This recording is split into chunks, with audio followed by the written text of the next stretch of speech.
Jadi kalau kita mau ngomongin metaverse, sebenarnya kita Ide kesini setelah kita pulang dari ini kan, dari US kan, bener nggak ya? wah, betul banget bro. Jauh-jauh ke US tapi kita bawa Indomie juga ya. Iya, dan itu salah satu hidangan paling enak ternyata di US.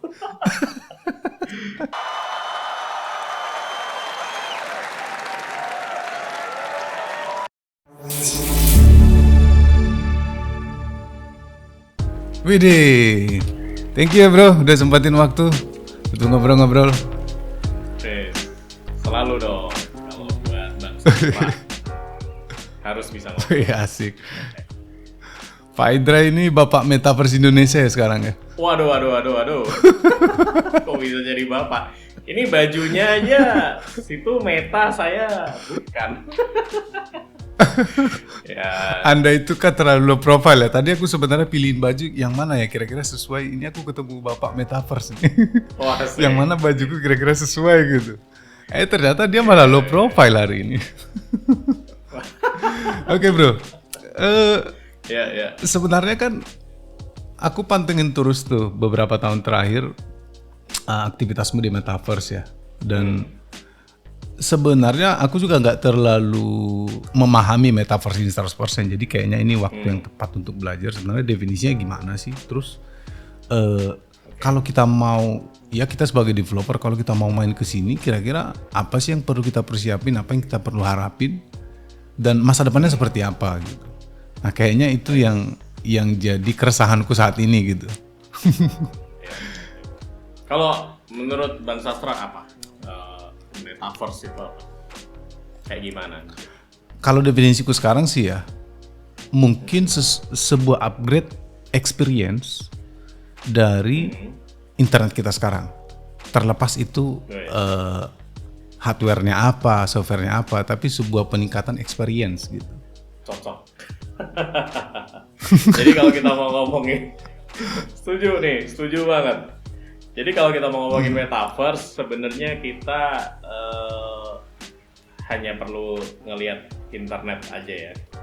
Gitu. Jadi mungkin aku sukanya ngajak kita kembali ke era dulu, era sekarang dan mungkin era masa depan gitu ya. Jadi zaman dulu nih, Mas Sastra kan tahu ya kalau dulu internet bisa connect nih pakai PC bisa connect pakai internet. Tapi yang bisa ditransfer di era-era awal nih itu cuma data. Jadi kita ya mungkin pakai kayak command prompt atau pakai bash gitu. Kita bisa transfer data, kita bisa ngambil data, write data, store data antar PC gitu ya. Terus berkembang. Sekarang ini kita udah di era di mana internet itu udah bisa mentransfer gambar, internet udah bisa mentransfer video kayak sekarang ini ya, rich media era gitu yang tentunya berbeda dengan yang kemarin. Nah, dan nanti akan ada masa depan. Nah, kalau menurut saya yang pertama tadi itu tuh sebenarnya itu era internet dimensi pertama gitu. Jadi kalau dimensi pertama itu kalau sumbu itu hanya ada X sama Y gitu ya. Jadi kalau inget tuh awal-awal zaman dulu kita mainan komputer apa-apa gitu ya, ada game pesawat-pesawatan. Nah itu kan dia hanya pakai pixelnya yang cuma dot-dot doang gitu, kayak mungkin karakter digabungin bisa jadi bentuk pesawat kayak gitu kan. Nah itu dimensi pertama tuh. Dimensi pertama, kita bisa bertukar teks, kita bisa bertukar file, tapi kalau udah ngomongin gambar kayaknya masih belum gitu. Maksudnya belum kayak gambar yang sekarang gitu, adanya paling pixelated dan everything. Masuklah kita kemudian ke dimensi kedua, internet dimensi kedua yang sekarang kita nikmati nih. Jadi teman-teman pemirsa semua di sini ya, kita semua menikmati internet, mau itu pakai handphone, mau kita pakai tablet, kita pakai PC kayak sekarang ini atau pakai laptop. Semua itu dimensinya panjang kali tinggi. Ya, kalau pasti naikin kalau itu panjang kali lebar gitu kan ya. Jadi kalau sumbu ada X ada Y. Ya walaupun di sini kelihatan 3D gitu ya, kita semua terlihat 3D tapi akan terproyeksikan dalam bentuk 2 dimensi. Nah di internet dimensi pertama ke internet dimensi kedua, pertukaran data tetap bisa terjadi, cuma ada upgrade yaitu visualnya lebih oke. Oke. Sekarang kita sampai bisa punya YouTube atau video 4K yang waduh keren banget gitu kan. Cakep gitu. Itu kalau zaman dulu ya belum bisa. Nah, metaverse kalau menurut saya ini sebenarnya adalah upgrade lagi nih dari satu dimensi jadi dua dimensi. Sekarang upgrade bukan ke 3 dimensi doang, tapi ke 4 dimensi. Sebenarnya dimensi 3 dimensinya itu simple ya. Kalau sumbu itu X, Y, sama Z. Jadi segala sesuatu yang berkaitan dengan metaverse itu pasti akan berhubungan dengan objek digital yang sifatnya 3 dimensi. Katakan nih, kita tahu ada augmented reality, kita tahu ada virtual reality. Bedanya apa? Nah, kalau augmented reality, objek digital 3D-nya ini kita bawa ke dunia kita. Kita pakainya HP gitu kan. Kita bisa lihat, wah ada Pokemon lewat gitu kan. Kayak kita ngelihatnya di HP nih. Yang kita lihat 3D. Kalau virtual reality, nah di sini baru seru nih. Karena kita masuk ke environment dunia yang isinya semuanya 3D. Semuanya ada mejanya 3D, ada bangunannya 3D, ketemu orang kayak gini nih, kita ketemunya bentuknya 3D gitu kan, yang kemudian disebut avatar, kayak gitu-gitu. Iya. Kita bisa ngobrol, bisa salaman, bisa gebuk-gebukan, kalau nggak pakai tambahan ya nggak sakit gitu. Tapi kalau dikasih tambahan alat ya bisa juga kerasa gitu. Nah, itu 3 dimensinya. Nah, 4 dimensinya nih apa gitu kan? Pertanyaannya kan kayak gitu. 4 dimensinya itu adalah atribut. Gitu. Jadi tadi kayak aku ngomong nih, pukul nih. Kalau sekarang aku coba atau kita coba mau salaman nih, aku nggak bisa ngerasain kan tangannya bro tuh kayak gimana gitu, keker apa enggak. Terus shaky mungkin bergetar atau enggak, panas atau dingin, aku nggak bisa ngerasain. Misalkan kita sama-sama bro menunjukkan HP nih, aku nunjukin HP nih kan. Nah, bro nggak bisa ngerasain kan, ini edge-nya ini tajam apa enggak nih gitu. Kelihatannya sih enggak gitu. Jangan-jangan pasti pegang tajam. Nah, ini sensory tactile seperti human kan kita punya ini ya alat perasa gitu kan. Nah, di metaverse terutama nanti ketika kita ngomongin dalam perspektif VR ya, itu kita bisa merasakan tambahan atribut yang selama ini itu bisanya itu ya dirasakan oleh selain indera penglihatan. Katakan atribut penciuman nih. Wah, menurut saya sih one day itu juga kita bisa nih. Wah, saya bawa makanan apa nih? Soto gitu ya. Atau kalau di Medan apa ya? Medan apa bro? Yang enak gitu kan? Durian contohnya. Oh durian. Nah itu durian tuh. Contohnya baunya kan asik banget tuh kan. Bawa tuh, wah orang bisa tahu, oh durian itu ternyata tajam. Tajam itu kan atribut. Kemudian dia bau. Baunya kayak gini gitu. Dia bisa ngerasain itu tanpa harus ketemu objeknya yang asli. Itu. Jadi 4 dimensinya di situ, bro. Kemudian kalau ada durian yang panas nih, wah orang bisa ngerasain itu panas.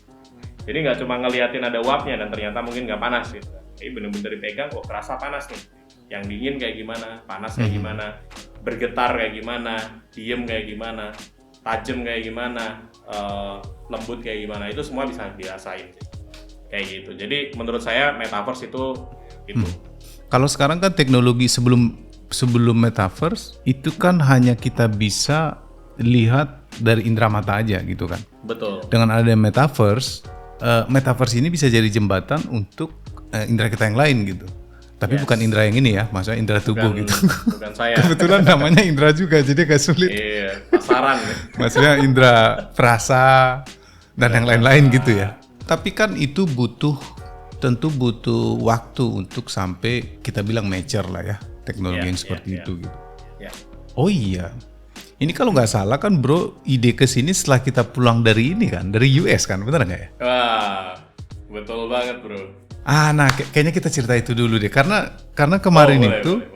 Seingatku sebelum kita ke US belum pernah ngobrolin VR, ngobrolin apa ya, masih sebelumnya mainan bootcamp, startup begitulah kan. Tiba-tiba pulang dari sana udah main-main VR aja nih kerjaannya nih. Nah itu gimana ceritanya dulu? Oh iya ini kita ternyata historical banget ya bro ya. Ya jadi memang benar sih. Jadi pas kita itu waktu itu ini ya menikmati udara San Francisco yang dingin gitu kan, ke San Jose. Di sana kita ngerasain culture yang baru gitu kan. Sambil makan Indomie. Wah, ini endorse Indomie nih kita. Jauh-jauh ke US tapi kita bawa Indomie juga ya. Iya. Dan itu salah satu hidangan paling enak ternyata di US. Aduh. Oke. Jadi waktu itu kan bro inget ya, kita semua kan orang yang dapat Oculus gratis ya dari Mark Zuckerberg ya. Everyone here at F8 is going to be getting a free Oculus Quest.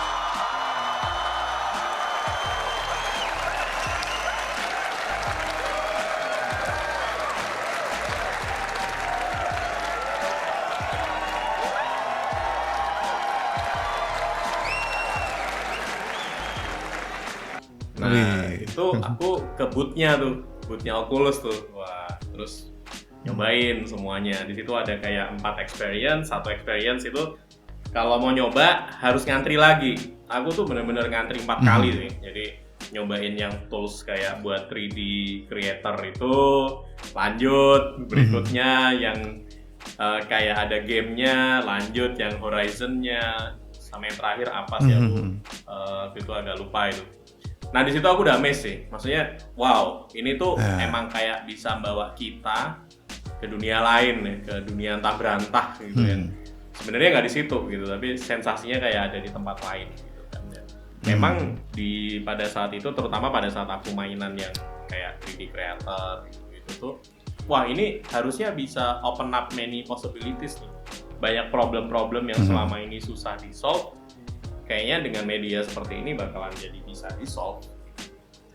Makanya begitu pulang, kita balik lagi ke Indonesia. Di situ kebetulan pada saat mendapatkan Oculus nih, pasti anterin sama program manajernya Facebook, Bapak Trimika itu ke Jogja.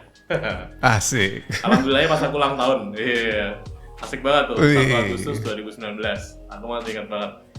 Nah itu pas lagi acara DevC juga, acara meet-up-nya DevC Jogja, ngobrolin F8 gitu, jadi bagi-bagi swag juga di situ. Nah di situ aku ketemu nih sama yang sekarang juga jadi partner di Arutala, nama perusahaan yang kayaknya fokus ke immersive technology, yang mana ternyata di Jogja pun udah ada nih yang tertarik ke arah sebenarnya kan teknologinya namanya immersive technology ya. Jadi teknologi yang mendekatkan manusia dengan objek digital gitu. Nah, walaupun mainnya lebih banyak ke augmented reality, tapi ini mirip-mirip gitu. Ya udah, kayaknya kita discuss, kita lihatnya ada potensi apa gitu kan.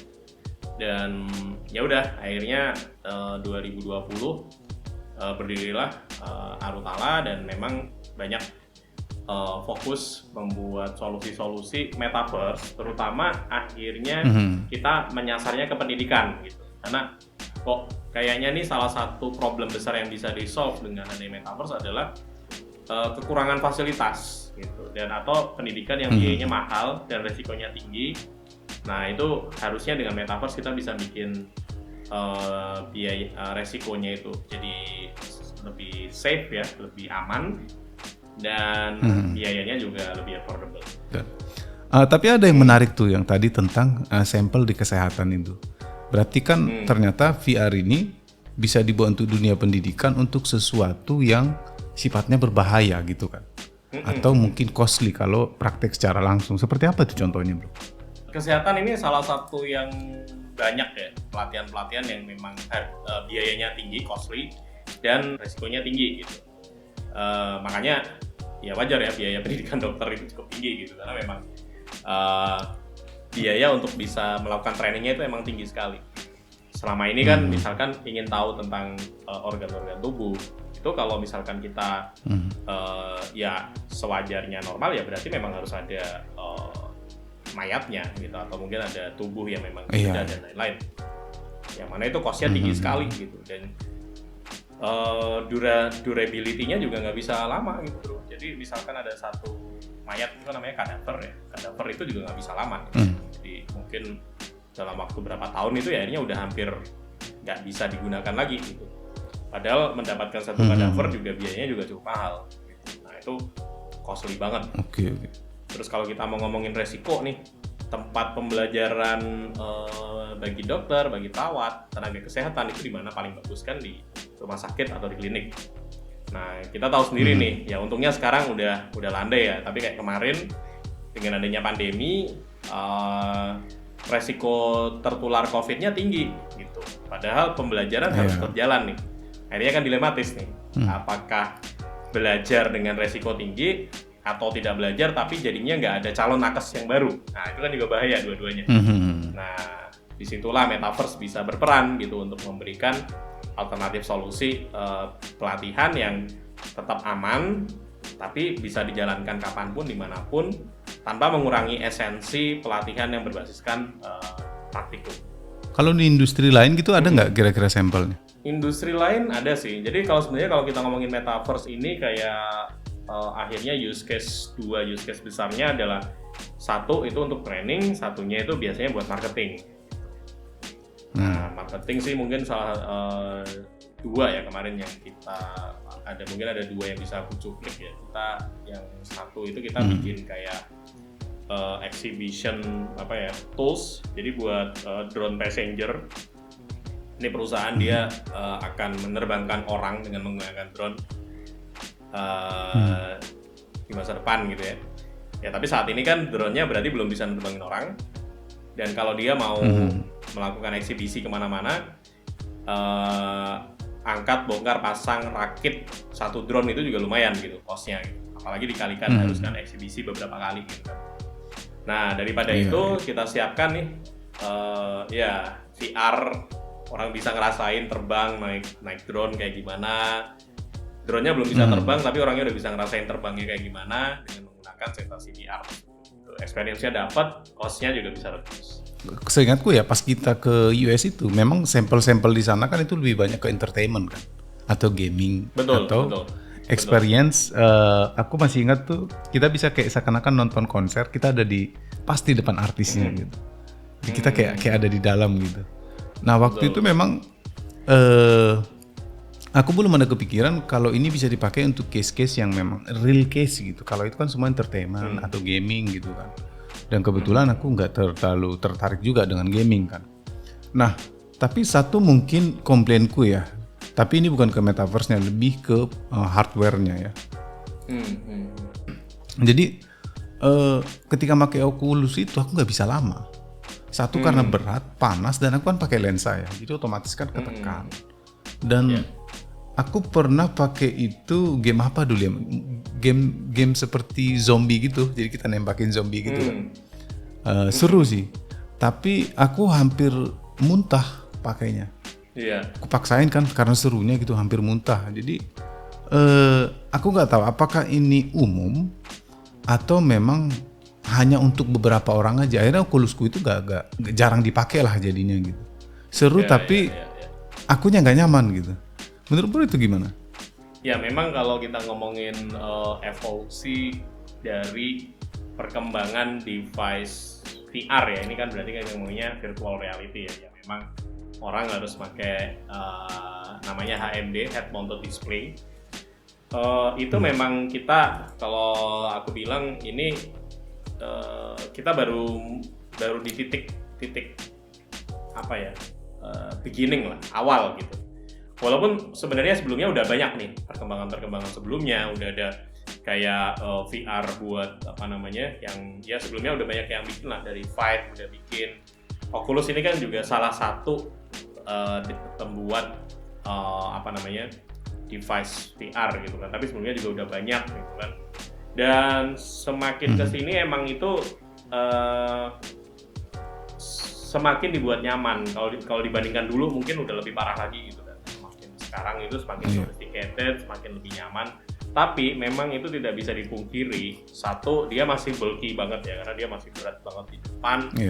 Kemudian buat bener banget buat yang apa namanya menggunakan kacamata itu bakalan kurang nyaman. Apalagi kalau silindris bro, karena sifatnya silindris itu memang ketika dia kena 3D nih, dihajar terus 3D itu bisa menyebabkan apa ya, reaksi mual, nausea, kemudian kayak motion sickness gitu, karena memang silindris itu berat gitu kalau memproses garis-garis lurus yang beberapa kali dilemparkan. Padahal kan itu modelnya kan FPS ya, jadi terus-terusan gitu kita dihajar gitu makanya. Nah, memang harapan saya sih ini semakin ke depan itu, apalagi nanti bentar lagi nih katanya, mungkin bro tahu nih ya, saya malah pengen tahu. Katanya akan ada Oculus baru lagi gitu kan, yang ketiga gitu, dengan semua ceritanya, ada Project Cambria and everything. Yang harapan saya sih memang itu faktor-faktor ergonomisitas gitu. Jadi gimana caranya orang menjadi nyaman itu bisa meningkat gitu, karena memang salah satu ada banyak challenge lah ya. Salah satu challenge-nya adalah durasi orang menggunakan head mounted display itu saat ini averagely yang masih nyaman itu masih di angka 30 menit. Lebih daripada itu biasanya orang udah mulai pusing gitu. Udah mulai motion sickness dan lain-lain. Nah, motion sickness sendiri itu juga banyak tuh derivatifnya. Kenapa orang sampai motion sickness? Salah satunya adalah pada saat orang menggunakan head mounted display itu kan dia biasanya gerak nih di dalamnya, di virtualnya dia gerak. Tapi tubuh ini di tubuh kita kan juga ada sensor-sensor yang merasakan gravitasi, angin dan lain-lain. Ini kok nggak ngerasain feedback, jadi dia ada slack gitu rasanya, kayak matanya ngerasa gerak, badannya kok nggak ngerasa gerak. Nah jadinya mual. Gitu. Benar. Ya itu memang itu challenge sih, bro. Cuma semakin kesini sih trennya itu semakin bisa dikurangin. Kayak misalkan kita mau ngomongin tadi yang bikin pusing dari sisi kualitas gambar. Nah, Oculus 2 kualitas gambarnya udah jauh lebih bagus daripada Oculus 1. Jadi kalau di Oculus 1 itu kita ngerasain ada konten, ada flicker istilahnya, jadi kayak kedip-kedip gitu. Nah di Oculus 2 udah nggak ada, udah bisa bersih lah. Nah kemudian kalau kita ngomongin masalah bulky, Oculus 2 juga lebih ringan. Nah harapan kita sih memang itu ya, kayak saya selalu mengambil ininya adalah ini bro, apa namanya, handphone. Bayangin handphone tahun 90-an kan, nah, yang masih pakai tas gitu kan, yang punya masih dikit gitu kan. Wah tapi udah bisa dibawa kemana-mana gitu. Lama-lama udah yang kayak dulu botol minuman itu kan, yang bisa digenggam. Nah semakin oke nih. Ya, tapi itu pun masih berat gitu kan, kemana-mana masih berat. Terus nyimpennya juga susah gitu kan. Nah sama nih, sebenarnya kalau menurut saya VR device itu sekarang kayak ibarat kata kayak handphone. Itu masih di era 90-an lah gitu, masih yang bulky, besar, yang punya dikit, belinya susah gitu kan. Nah tapi semakin ke depan kesini sekarang kita setiap orang gitu ya, mungkin ya ibu saya udah usia 60 tahun itu pun udah pegang HP gitu.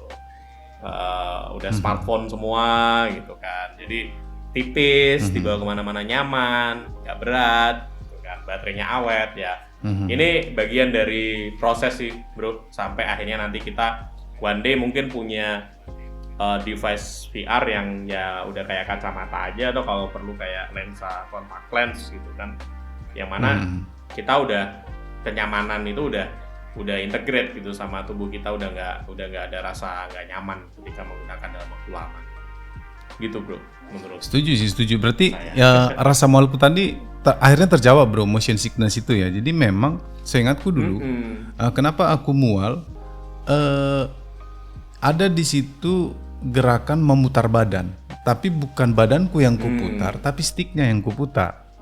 Nah itu kayaknya kan badanku bingung tuh, karena penglihatanku di situ aku udah berputar, tapi sementara badanku masih di sini gitu. Karena lebih cepat rasanya aku mutar stick terus tembak-tembak gitu. Mungkin kebawa mindset dari game ini kali ya, game yang non VR lah gitu kan. Untuk mengarahkan badan ya pakai sticknya aja gitu, bukan badan yang digerakin kan. Betul. Itu terjawab sih. Dan untuk evolusi hardware, ini aku setuju juga ya, kalau kita bawa ke handphone juga dulu besar-besar ya. Ya Mungkin suatu saat nanti kita akan dapat device mungkin VR yang lebih nyaman gitu kan.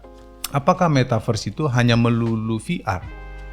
Saya juga agak-agak bingung menjawabnya ya, karena dalam artian metaverse ini kan sebenarnya jargon yang disampaikan oleh Facebook. Saya lebih enak menjawabnya adalah tentang immersive teknologinya gitu. Jadi kayak kita ngomongin, katakan geser dikit nih, kita ngomongin cryptocurrency, Bitcoin gitu kan. Teknologinya namanya blockchain. Iya. Nah, implementasinya bisa dalam bentuk cryptocurrency, bisa dalam bentuk NFT.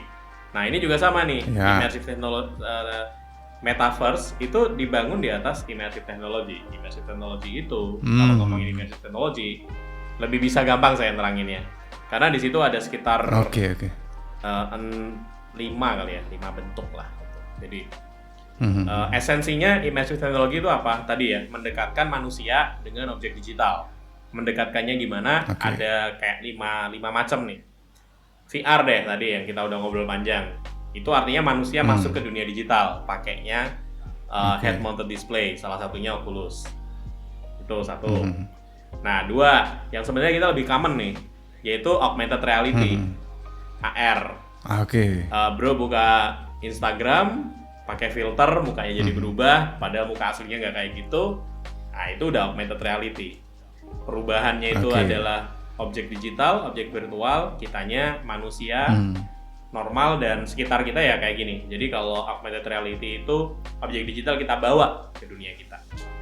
Nah, upgrade-nya lagi ada yang namanya mixed reality. Mixed reality itu kalau perlu tahu kayak Iron Man. Nah, jadi dia kata kuncinya adalah pada saat menikmati augmented reality, tangannya harus bebas. Gitu. Itu udah mixed reality gitu. Jadi kayak di VR, tapi kita sekitar nih. Itu tangannya udah bebas berkelana gitu. Itu udah mixed reality lah. Gitu. Nah, tapi ada juga bentuk-bentuk yang lebih simple, kayak ada juga Web 360. Contoh kemarin kita pada saat Daihatsu Rocky itu kita juga bantu buatkan untuk Web 360-nya, exhibition-nya yang atau mungkin nonton YouTube yang 360 itu juga sebenarnya udah masuk di immersive technology. Dan ada juga PC simulator, jadi simulator yang dia sebenarnya runningnya ya di laptop kayak gitu itu juga udah masuk. Jadi yang advance ya ada tadi VR, AR, MR yang sebenarnya mungkin lebih nggak se-advance itu tapi lebih banyak kita temuin juga ada gitu, yaitu yang PC simulator dan juga yang 360 teknologi itu, bro. Nah, memang orang akan lebih kenalnya metaverse karena itu adalah yang digaungkan atau aplikasinya kan, sama seperti analogi Bitcoin dan blockchain kan. Bitcoin orang tahu tapi blockchain nggak tahu gitu, atau ya pernah dengar ya itulah gitu kayak gitu kan. Tapi yang menarik tadi yang mixed reality itu, bro, apakah itu udah ada implementasinya sekarang atau hanya masih di film doang gitu? Film Iron Man tuh. Sudah ada, bro, sudah ada. Jadi dulu sebenarnya awal-awal kita juga sempat riset mixed reality ya. Namanya itu Metavision. Nah, anehnya namanya juga Meta tuh. Dari Prancis, perusahaan dari Prancis yang dia ngeluarin device ya. Ngeluarin device kacamata dan kita udah bisa interact pakai tangan gitu. Cuma sayangnya 2020 awal dia tutup. Stylenya kayak hologram, tapi kita tetap harus pakai kacamata, bro. Jadi kita masih pakai kacamata gitu. Cuma kacamatanya memang masih harus colok sama PC ya. Nah, nanti objek digitalnya itu kita interact-nya kalau di VR kan kita pakai controller gitu kan. Nah, kalau ini enggak, ini totally pakai hand. Jadi kita bisa ambil barang 3D, kita gedein, kita kecilin. Itu dia udah bisa mengkalkulasi lah gitu. Itu udah ada. Nah, cuma kalau sekarang yang masih ada itu adalah dari Microsoft ya. Ada Microsoft HoloLens. Itu dia kurang lebih sama, cuma nggak perlu connect ke PC. Kita bisa berinteraksi dengan objek digital, tinggal pakai HoloLens gitu. Nanti interaksinya juga langsung pakai tangan. Jadi ya sudah ada sih dan sudah mulai digunakan di beberapa industri juga sudah mulai digunakan. Kalau nggak salah yang smart glasses juga konsepnya kira-kira mirip kan? Atau Google tuh, yang Google Glass yang dulu? Yes, itu sebenarnya. Google Glass itu termasuk mixed reality sebenarnya. Cuma sayangnya pada saat Google rilis di tahun 2013, ekosistemnya sebenarnya belum mendukung, bro. Jadi ya akhirnya kan di shutdown ya ininya proyeknya lah. Mungkin harusnya saat ini nih timing yang tepat buat Google. Nah, kalau di Oculus itu ekosistemnya seperti apa sekarang? Apakah dia seperti kalau kita di mobile kan ada Play Store-nya, kita submit ke sana. Apakah seperti itu juga di sana? Ya. Jadi sudah ada sih untuk yang kayak Oculus Store itu ada. Cuma sekarang mereka ada dua ya, ada Oculus Store, ada yang namanya App Lab. Oculus Store itu yang memang buat didistribusikan langsung ke marketnya itu, yang ya kurang lebih kayak Google Play kali ya kalau kita ngomongin Android gitu. Ada juga App Lab. App Lab ini kayak apa ya? Jadi dia intinya dengan App Labs ini kita bisa membuat distribution channel yang lebih private yang kita kontrol sendiri gitu. Nah, kalau yang sekarang kita lakukan sih kebanyakan di Apps Lab karena memang konten-konten yang ada itu masih konten buat publik, tapi lebih ke konten-konten buat perusahaan yang itu spesifik dan sophisticated lah untuk kebutuhan mereka gitu. Nah, kalau teman-teman engineer nih tertarik mau ekspor lah ke dunia imersif lah kita bilang ya, imersif teknologi ya. Kira-kira skill set apa yang perlu mereka persiapkan dan mindset apa yang perlu dirubah? Kalau mungkin mindset ini mungkin bagi orang yang udah cukup lama di industri tertentu ya. Katakanlah kayak aku udah cukup lama di web contohnya. Mindset apa yang perlu kurubah supaya aku bisa lebih gampang ngeblend gitu masuk ke imersif teknologi? Sebenarnya kalau kita ngomongin learning pathway yang lebih enak nih sebelum masuk ke imersif teknologi, itu kalau bisa masuk dulu ke industri game, itu lebih dekat. Gitu. Oke. Kalau kebanyakan di digital startup dan perusahaan kan kebanyakan kan outputnya itu kan aplikasi berbasis web atau berbasis mobile ya, Android or iOS gitu kan. Jadi pakai metodologinya aja biasanya SDLC ya, Software Development Lifecycle gitu kan.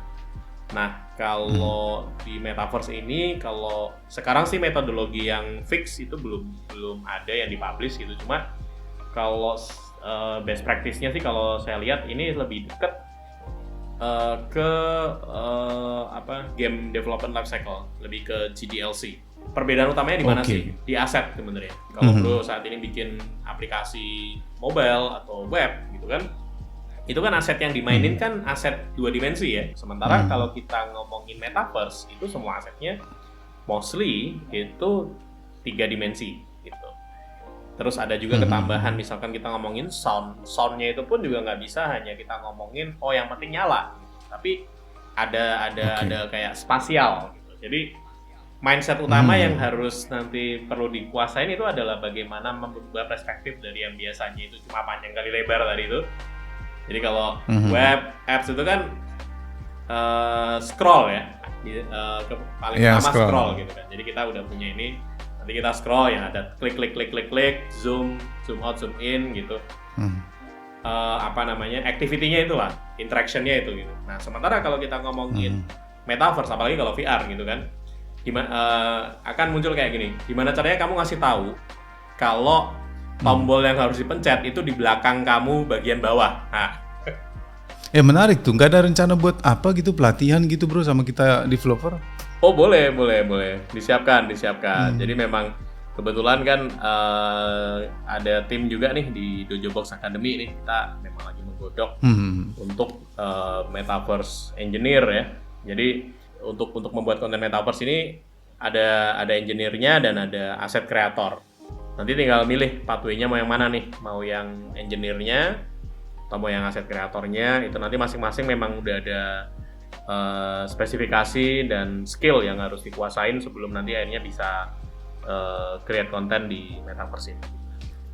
Menarik tuh karena kan kalau dari penjelasan bro tadi, orang yang mau masuk ke sini itu sebenarnya lebih enak kalau dia udah punya ketertarikan atau experience di game kan.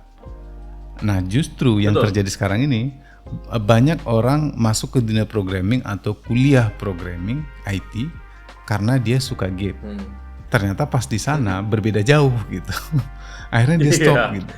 Nah kayaknya orang-orang di sini bisa kita arahin tuh. Kamu suka game kan? Oh, bisa banget. Mau tetap di ranah game kan? Kesini aja, metaverse aja gitu. Jangan main ke backend, makin gak kelihatan gamenya, gak ada tampilannya di sana. Betul. Betul. Nah, backend itu tadi satu dimensi soalnya kan. Ngomongnya cuma data cuma ini. Iya. Kalau frontend masih ada lah 2 dimensi lah ya kan. Nah, frontend 2 dimensi. Sip. Nah, metaverse baru tuh 3 dimensi, keempat dimensinya tuh. Bro ada mau sampaikan nggak sesuatu ke teman-teman engineer atau apa gitu? Ya. Jadi, ya the world is changing and the only things that doesn't works is the old way of doing works. Widih, keren. Sip. Gitu. Ya pesanku simpel sih ke teman-teman developers. Kita ini kalau masa depan nih kita orang-orang yang berdiri di paling depan gitu ya.